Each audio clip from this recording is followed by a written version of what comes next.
Good morning students. Now today topic is nuclear fusion from the chapter of physics source of energy.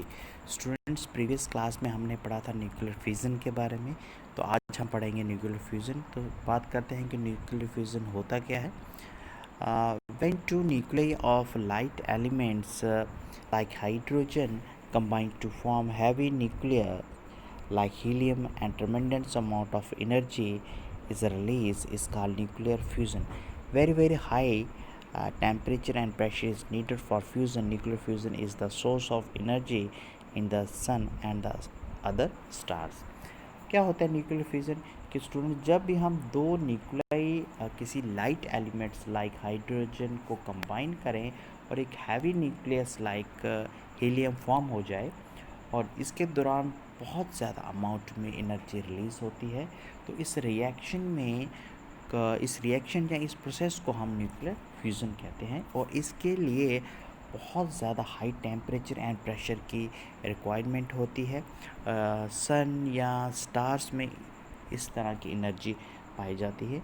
अगर हम बात करें इसके advantages की, यानी इसके फ़ायदे क्या हैं, तो फर्स्ट पॉइंट इसका है production of large amount of useful energy from a very small amount of nuclear fuel.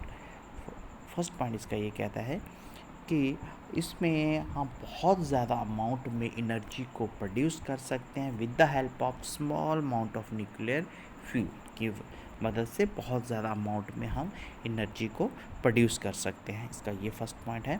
Second point ये है does not produce green houses gases like carbon dioxide. Green houses gases जो कि pollution create करती हैं, जैसे carbon dioxide और other gases होती हैं, ये जो है न्यूक्लियर फ्यूज़न में जो ग्रीन हाउसेज गैसेस हैं, जो हार्मफुल गैसेस हैं, ये प्रोड्यूस नहीं होती हैं। ये इसके एडवांटेजेस हैं।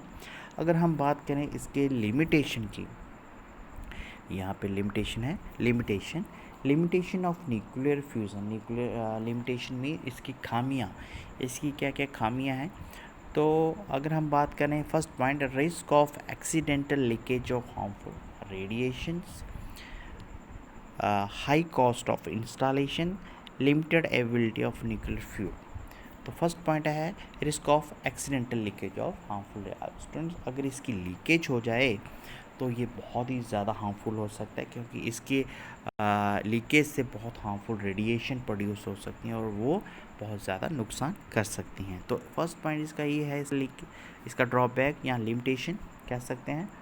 The second point high cost of installation, यानी इसको जब इंस्टॉल करेंगे तो बहुत ज़्यादा ये एक्सपेंसिव होता है, हाई कॉस्टली होता है।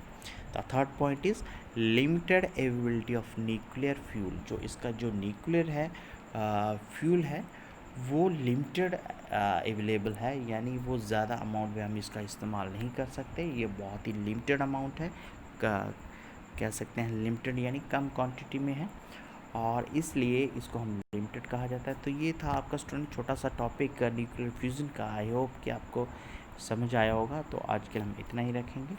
Thank you.